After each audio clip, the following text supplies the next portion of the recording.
Queridos irmãos, convido-os a abrir a palavra de Deus no livro do Antigo Testamento de Neemias. Livro de Neemias, por favor. Capítulo 9.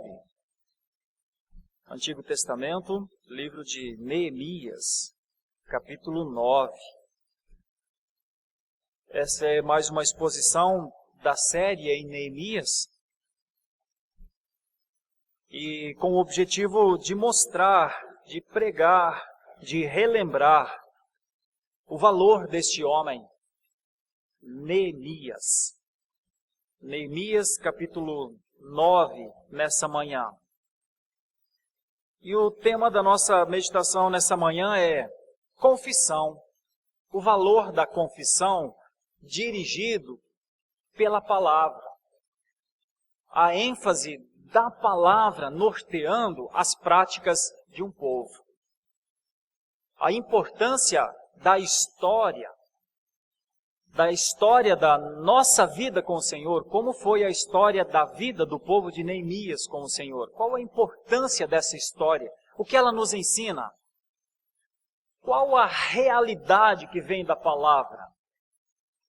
O que a palavra de Deus nos leva a refletir? Quais são os resultados práticos da palavra de Deus na nossa vida?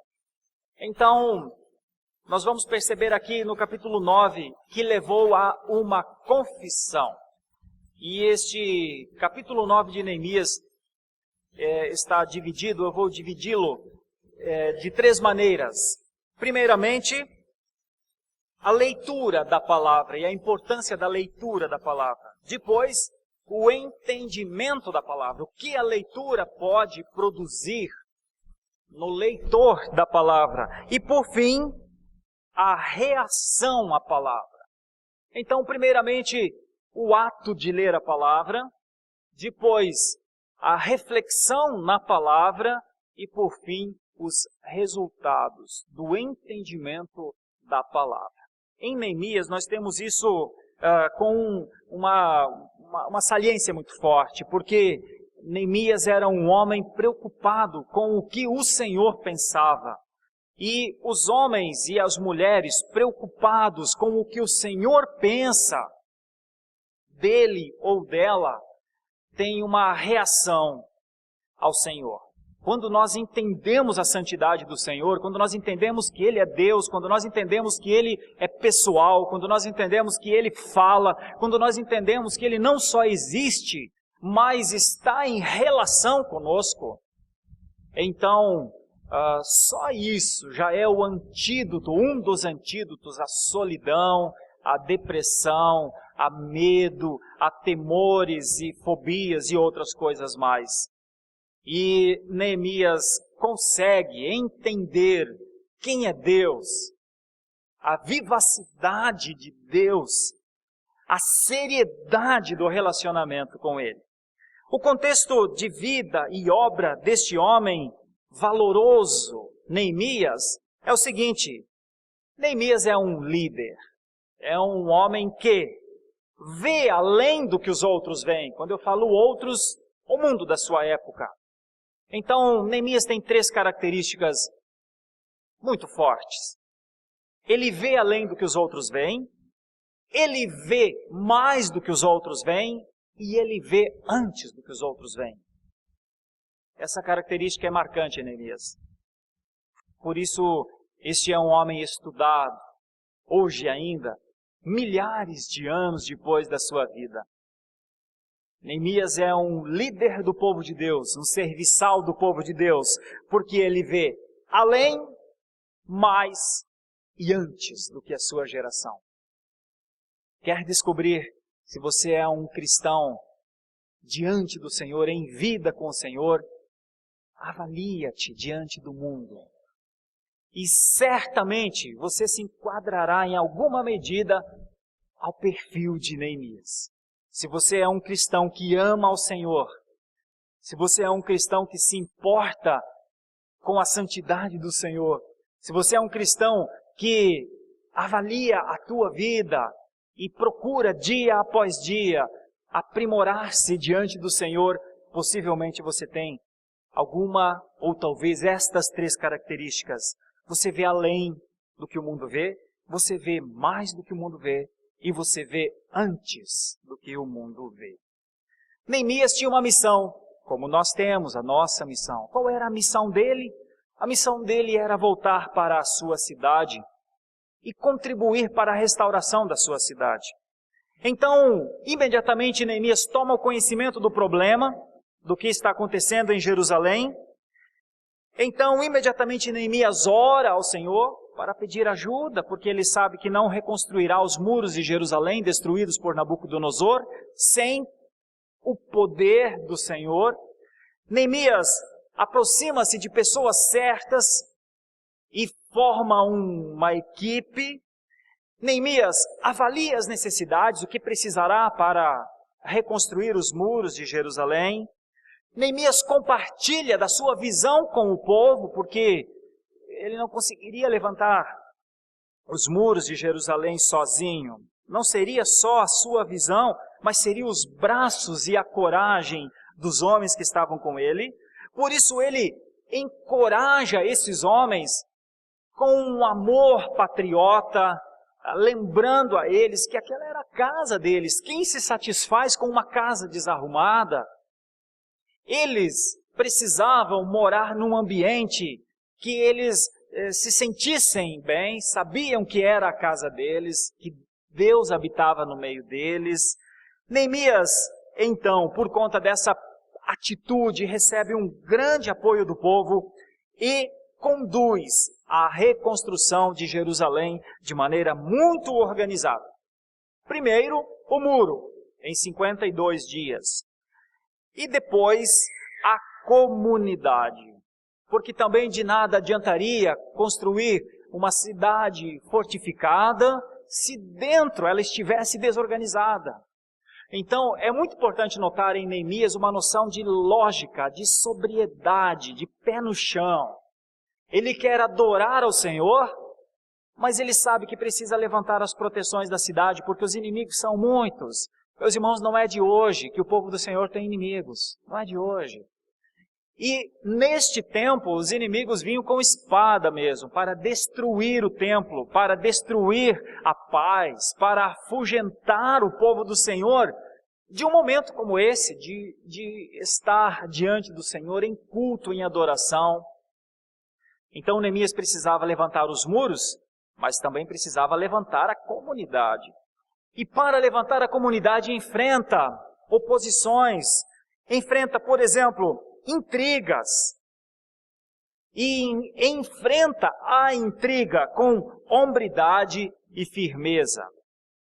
Neemias enfrenta insinuações, difamações acerca da sua pessoa, mas ele enfrenta com testemunho de quem ele é e com orações. Neemias enfrenta intimidações mesmo, ameaças mesmo, mas ele enfrenta isso com integridade.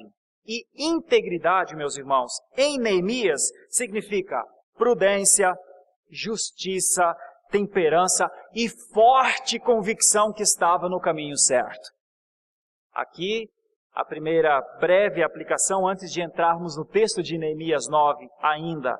Meus irmãos, uma das coisas mais necessárias nos tempos atuais para um cristianismo proativo, um cristianismo eficaz, é convicção. Convicção de que estamos no caminho certo. Você pode ter muitas dúvidas na sua vida, mas não pode ter dúvida da sua fé. Você pode ter dúvidas sobre se aqui ou ali é o melhor lugar para morar. Você pode ter dúvidas sobre se aqui ou ali é o melhor lugar para trabalhar. Você pode ter dúvidas sobre se aqui ou ali é o melhor lugar para deixar seu filho para estudar. Você pode ter muitas dúvidas.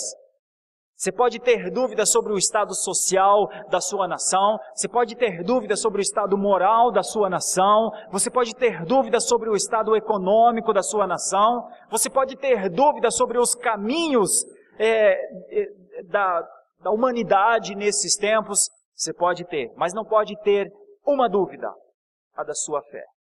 Porque todas essas coisas mudam, mas a sua fé permanece. Todas essas coisas são alteradas por sistemas, por circunstâncias, mas a nossa fé não pode ser alterada por circunstância ou por sistema algum. É isso que Neemias tem.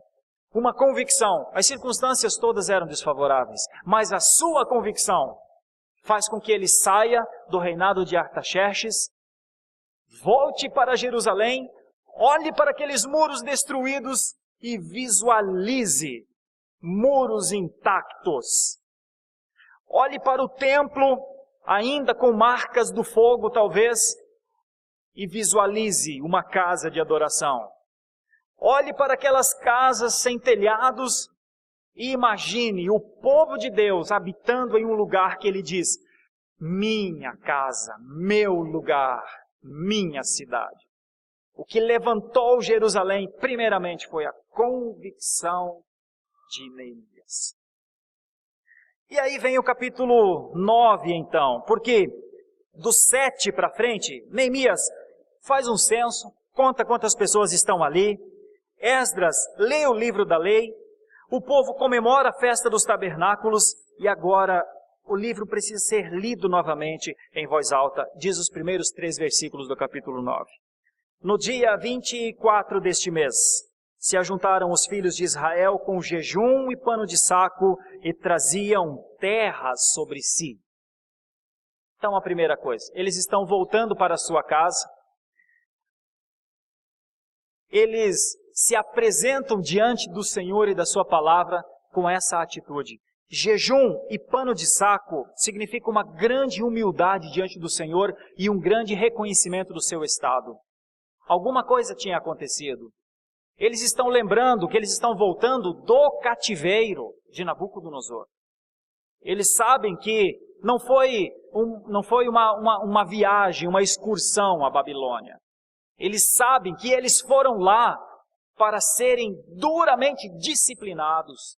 E agora eles estão voltando e eles estão ouvindo na palavra do Senhor quem era o Senhor, e eles vêm com essa atitude de contrição diante de Deus.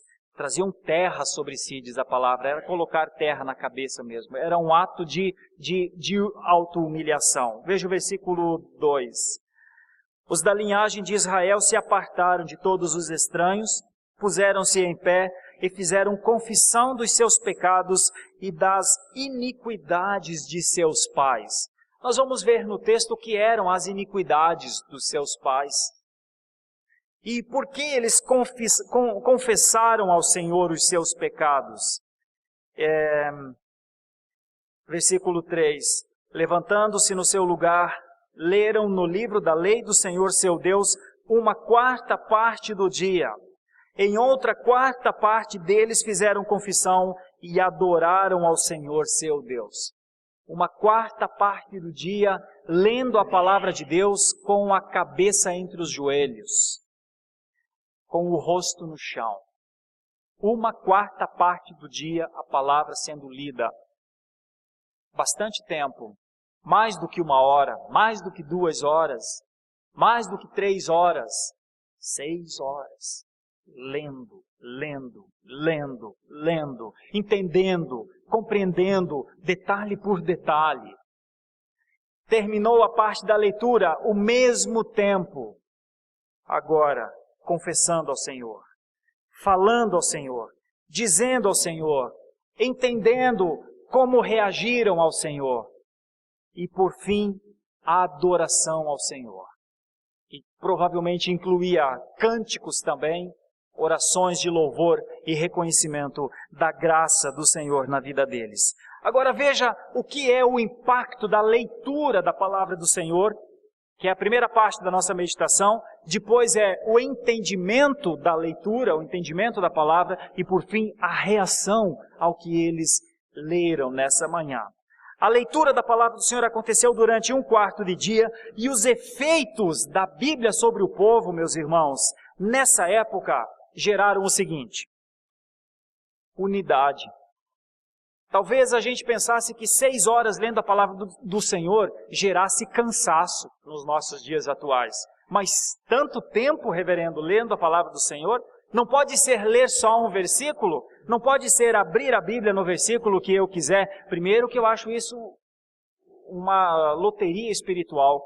abrir a palavra de Deus aleatoriamente, ler um versículo e achar que aquilo é para si. Os reformados não têm essa prática. Os reformados não abrem a Bíblia assim para ver o que Deus está falando. Os reformados leem a Bíblia sistematicamente. E então, vem daqui, de histórias como essa.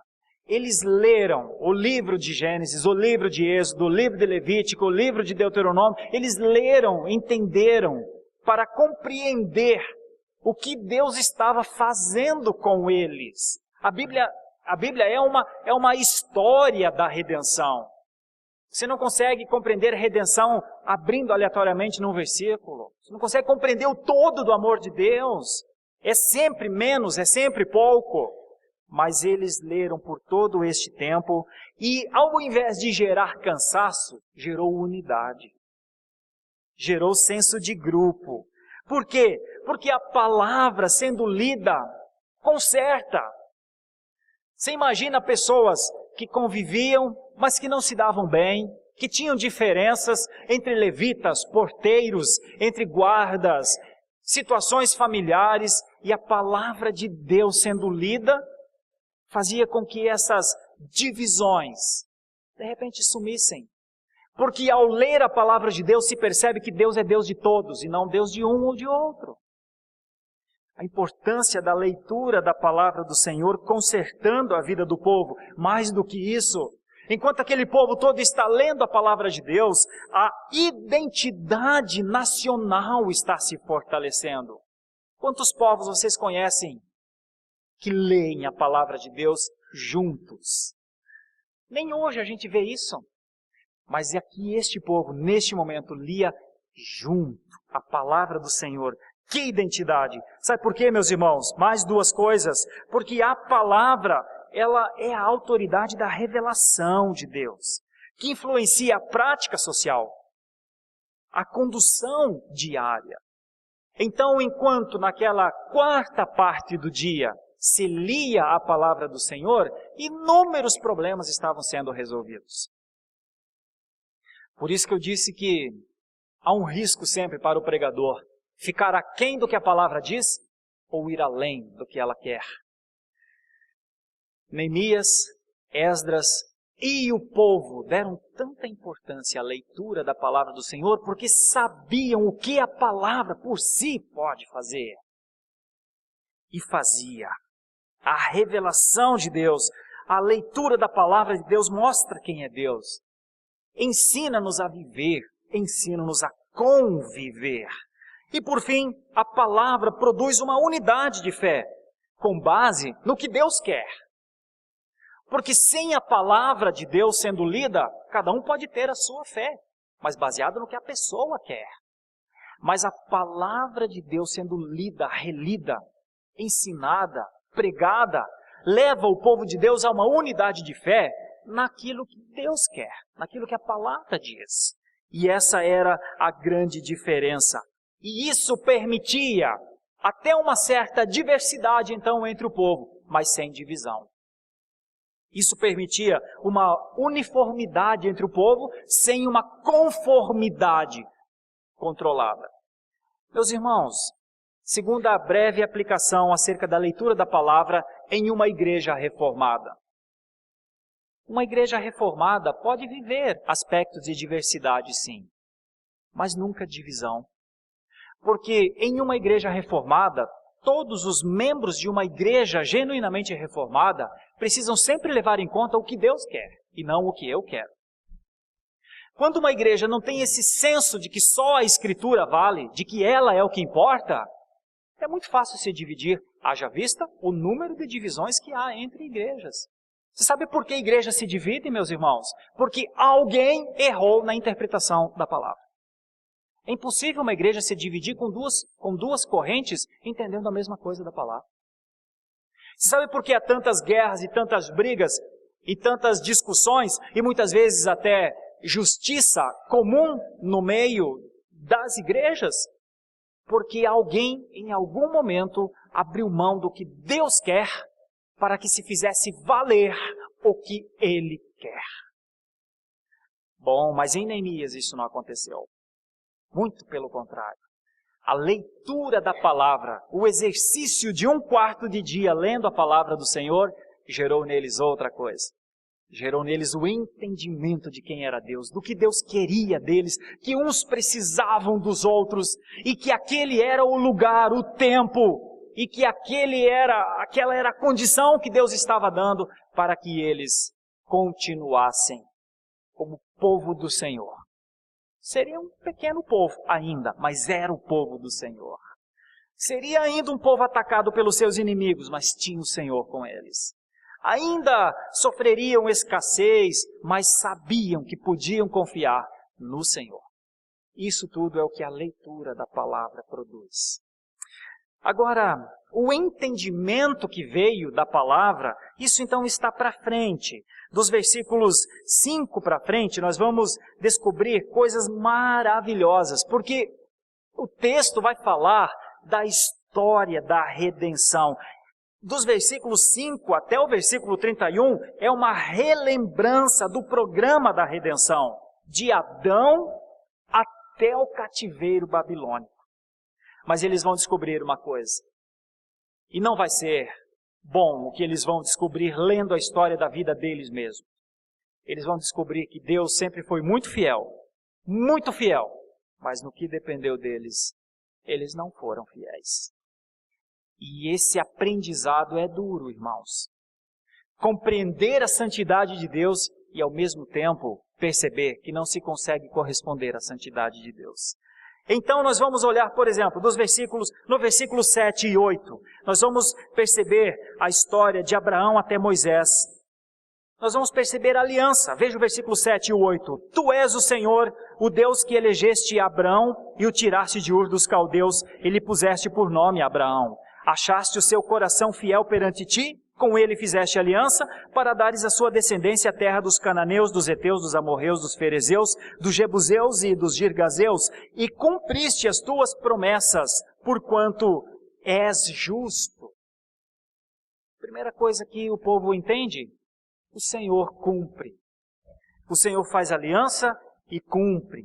Agora veja do versículo 9 até o versículo 23, o que Deus fez. Veja o que Deus fez, do versículo 9 ao versículo 11. Viste a aflição de nossos pais no Egito e lhe ouviste o clamor junto ao Mar Vermelho. Vai falar que fez sinais contra Faraó, seus servos, todo o povo da terra, porque soubeste que trataram com soberba. E assim adquiriu o renome de Deus, o grande nome de Deus. O versículo 11 vai mostrar que Deus dividiu o mar perante eles, de maneira que atravessaram a seco. Lançou os perseguidores na profundeza do mar como uma pedra nas águas impetuosas, ou seja, tirou do Egito. O versículo 12 e o versículo 19 vão mostrar que Deus guiou este povo pelo caminho. No 12, guiaste-os de dia por uma coluna de nuvem, de noite por uma coluna de fogo, para lhes alumiar o caminho por onde haviam de passar, de ir. Versículo 19, todavia tu, pela multidão das tuas misericórdias, não os deixaste no deserto. A coluna de nuvem nunca se apartou deles, de dia para os guiar pelo caminho, nem a coluna de fogo de noite para lhes alumiar o caminho por onde haviam de ir. O versículo 13 e o versículo 14 vão mostrar que Deus ensinava a eles as regras para viver. Veja o 13 e o 14. Desceste sobre o monte Sinai, do céu falaste com eles, e lhes deste juízos retos, leis verdadeiras, estatutos e mandamentos bons. O teu santo sábado lhe fizeste conhecer, preceitos, estatutos e leis por intermédio de Moisés, teu servo, lhes mandaste. Você vai ver no versículo 15, como Deus sustentava-os nas suas necessidades. E o 21 também. Pão dos céus, diz no 15, lhes deste na sua fome, água da rocha lhes fizeste brotar na sua sede, e lhes disseste que entrassem para possuírem a terra, que com mão levantada lhes juraste dar. Veja o 21 e 22. Desse modo os sustentaste 40 anos no deserto, e nada lhes faltou. As suas vestes não envelheceram, os seus pés não se incharam. Também lhes destes reinos e povos que lhes repartissem em porções. Assim possuíram a terra de Seom, a saber, a terra do rei de Esbom e a terra de Og, a rei de Bazã. Veja o que diz o versículo 22 e 23. acerca da vitória que Deus lhes concedeu. Também lhes desse, o versículo 23 principalmente, multiplicaste os seus filhos como as estrelas do céu e trouxeste-os à terra de que tinhas dito a seus pais que nela entrariam para a possuírem. Tudo isso era ação contínua, era graça sobre graça, poder sobre poder, ação constante de Deus. Agora veja o que o povo fez, como o povo reagia a isso. Versículos 16, 17 e 18. Porém eles, nossos pais, se houveram soberbamente e endureceram a sua cerviz e não deram ouvidos aos teus mandamentos. Recusaram-se a ouvir e não se lembraram das tuas maravilhas que lhes fizeste. Endureceram a sua cerviz e na sua rebelião se levantaram um chefe com o propósito de voltarem para a sua servidão no Egito. Porém tu, ó Deus, perdoador, clemente e misericordioso, tardio em irar-se e grande em bondade, tu não os desamparaste. Ainda mesmo quando fizeram para si um bezerro de fundição e disseram, este é o teu Deus que te tirou do Egito, e cometeram grandes blasfêmias. A leitura da palavra de Deus leva ao entendimento da fidelidade de Deus, mas ela também leva ao entendimento da inconstância, da desobediência, da infidelidade. Quando olhamos o texto de Moisés até Josué, encontramos isso. Agora, quando pensamos, porque a história está sendo contada, então não é só de Abraão a Moisés, é de Josué, que é o sucessor de Moisés, até o tempo de Juízes. E veja o que Deus fez nesse outro período. Veja o versículo 24 e 25. Entraram os filhos e tomaram posse da terra. Abateste perante eles os moradores da terra, os cananeus. E os entregaste nas mãos, como também os reis e os povos da terra, para fazerem deles segundo a sua vontade. No 25, tomaram cidades fortificadas e terra fértil. Possuíram casas cheias de toda sorte de coisas boas, cisternas cavadas, vinhas e olivais e árvores frutíferas em abundância. Comeram e se fartaram e engordaram e viveram em delícias pela tua grande bondade. Ou seja, Deus abateu todos os inimigos para que o povo pudesse viver em paz neste lugar. Mas o que o povo fez a essa ação bondosa de Deus? Veja o versículo 26. Ainda assim foram desobedientes e se revoltaram contra ti. Viraram as costas à tua lei, mataram os teus profetas, que protestavam contra eles, para os fazerem voltar a ti, e cometeram grandes blasfêmias. Então, fidelidade do Senhor, infidelidade do povo de Deus. Fidelidade de Abraão a Moisés, fidelidade de Josué aos juízes, e infidelidade do povo durante todo este tempo. É isso que a leitura os fez entender. Agora veja, dos juízes ao tempo de Neemias, que é o tempo dele. E vocês vão perceber que a dinâmica é a mesma. Por que será que a dinâmica é sempre a mesma?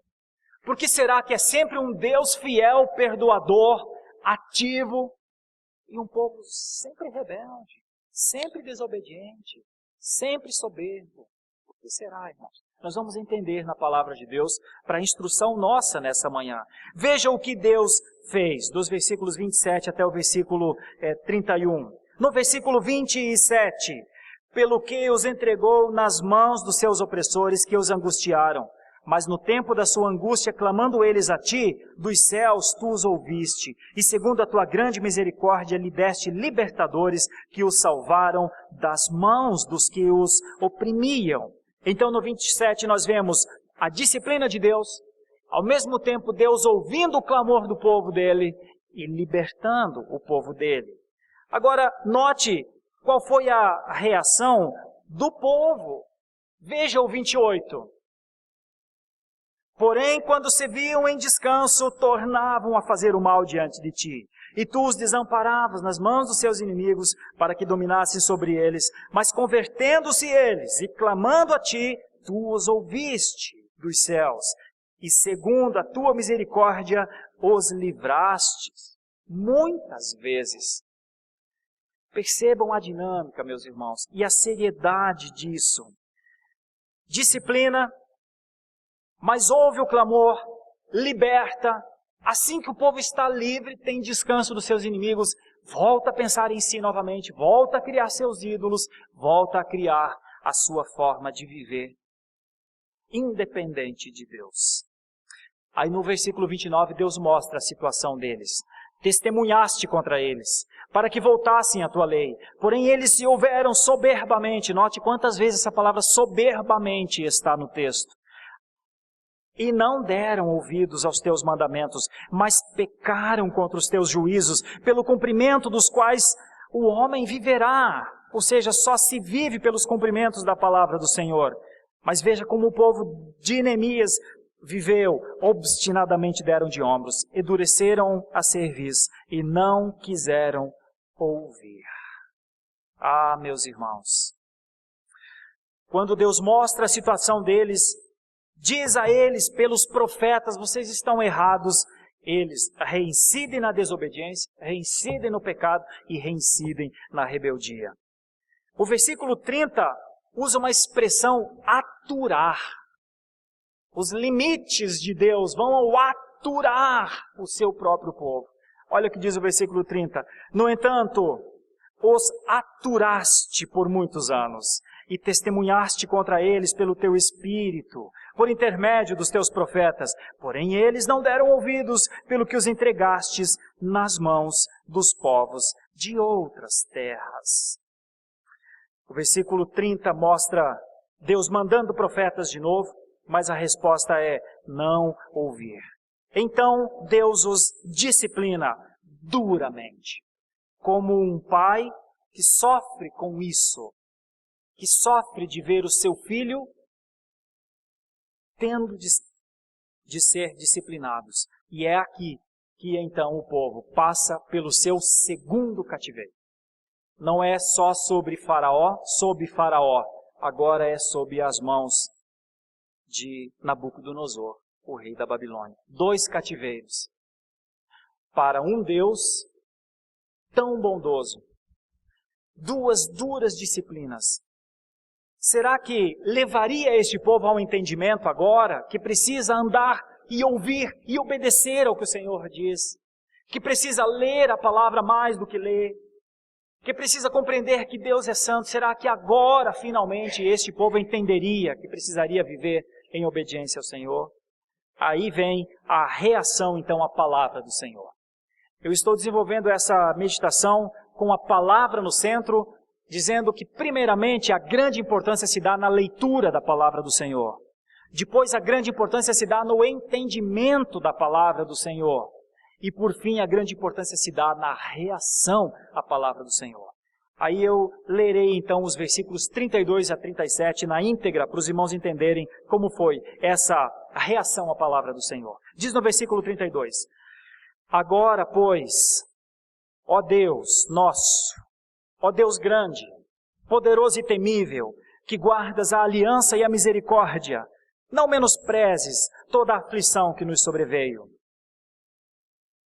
A nós, aos nossos reis, aos nossos príncipes, aos nossos sacerdotes, aos nossos profetas, aos nossos pais e a todo o teu povo, desde os dias dos reis da Síria até aos dias de hoje.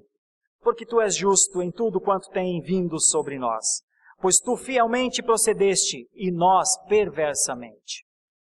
Os nossos reis, os nossos príncipes, os nossos sacerdotes e os nossos pais não guardaram a tua lei, nem deram ouvidos aos teus mandamentos e aos teus testemunhos que testificaste contra eles. Pois eles no seu reino, na muita abundância de bens que lhes deste, na terra espaçosa e fértil que puseste diante deles, não te serviram, nem se converteram de suas más obras. Eis que hoje somos servos, e até na terra que deste a nossos pais para comerem o seu fruto e o seu bem, eis que somos servos nelas. Seus abundantes produtos são para os reis que puseste sobre nós por causa dos nossos pecados. E segundo a sua vontade dominam sobre o seu corpo e sobre o nosso gado, estamos em grande angústia. E aí o 38 que finaliza, por causa de tudo isso estabelecemos aliança fiel e o escrevemos. e selaram-na os nossos príncipes, os nossos levitas e os nossos sacerdotes. E o capítulo 10 mostra os nomes dessas pessoas que assinaram o compromisso diante de Deus.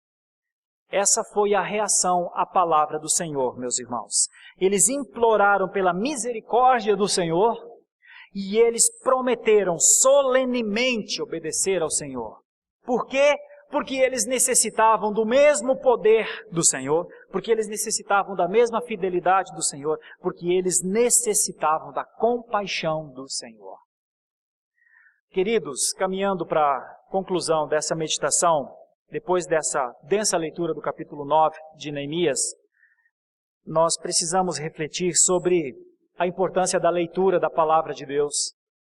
A leitura da palavra de Deus tira a venda dos nossos olhos. Antes de lermos a palavra do Senhor, nós sempre teremos nossos olhos como que embaçados. É a leitura da palavra do nosso Deus que nos leva a compreender quem Deus é em realidade, irmãos. É a leitura da palavra de Deus, por isso eu peço e suplico e insisto com a igreja, leiam a Bíblia, por favor. Gastem tempo lendo a Bíblia, é benefício próprio. É o benefício que nós precisamos. Ler a palavra do Senhor sistematicamente é avançar em conhecimento, é avançar em entendimento de quem é Deus. Enquanto, e se não lemos a palavra do Senhor, e se vivemos como que usando pequenas porções da palavra do Senhor, nós sempre viveremos na escuridão, meus irmãos. É a palavra do Senhor que ilumina a nossa vida. É quando lemos a palavra do Senhor, entendemos quem Deus é, o que Ele quer.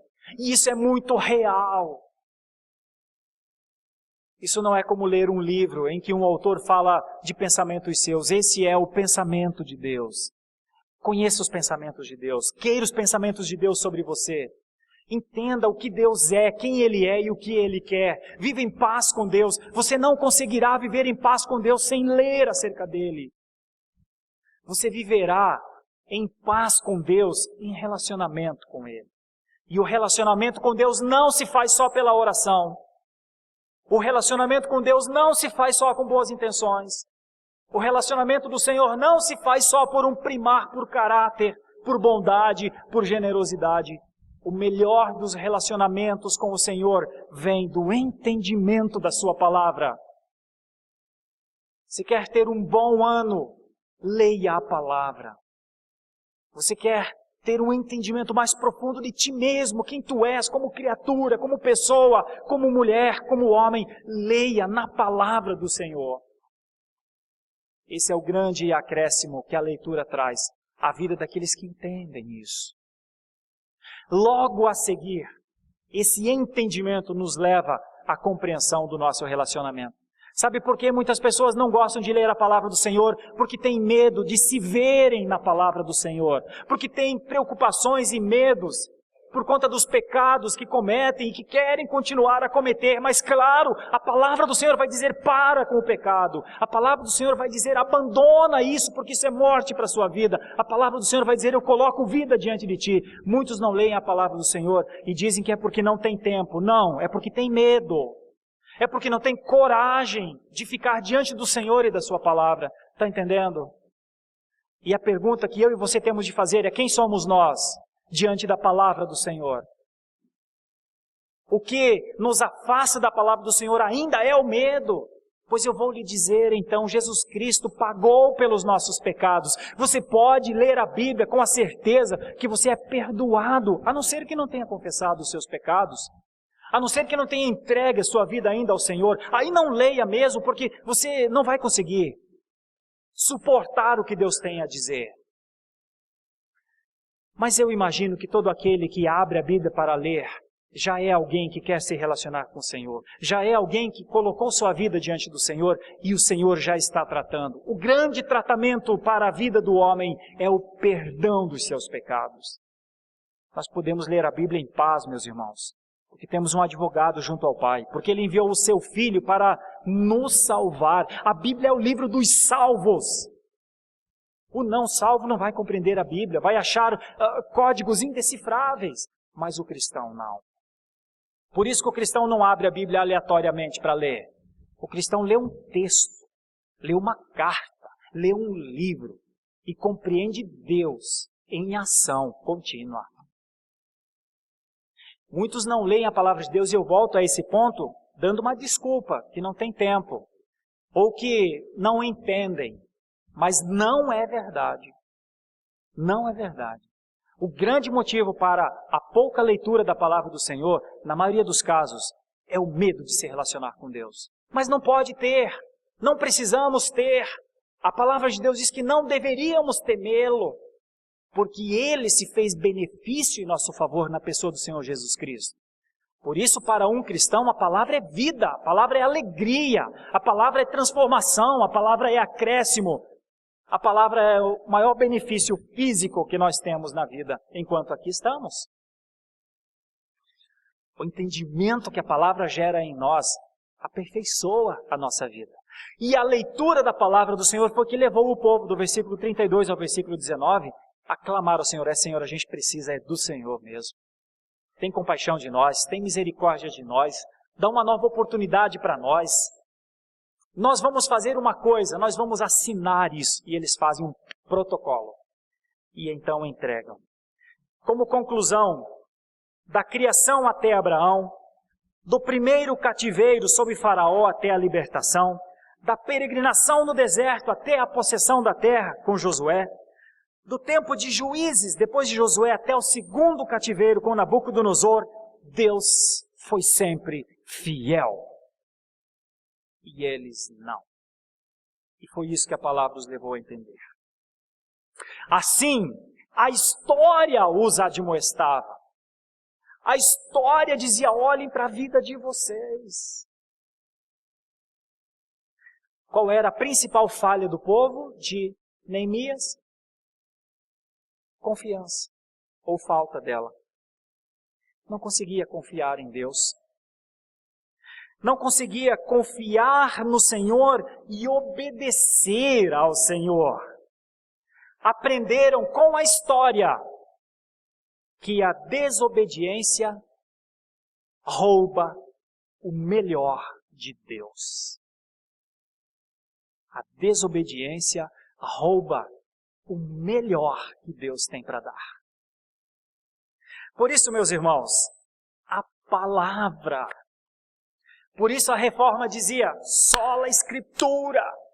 Por isso os reformadores quiseram tornar a Bíblia conhecida na língua das nações. A palavra. Porque a palavra pode encher nossos pensamentos, a palavra pode controlar as nossas emoções, a palavra pode dirigir nossas decisões. Como isso acontece? Lendo a palavra, entendendo a palavra e reagindo à palavra. Eu finalizo com algumas perguntas básicas. Irmão, irmã, nós somos acrescentados pela palavra? É a palavra que está nos fazendo melhores a cada dia? Mas quando eu falo palavra, eu não estou falando só aqui da pregação no domingo na igreja presbiteriana de Santo Amaro. Estou falando aquele tempo que você lê na sua casa.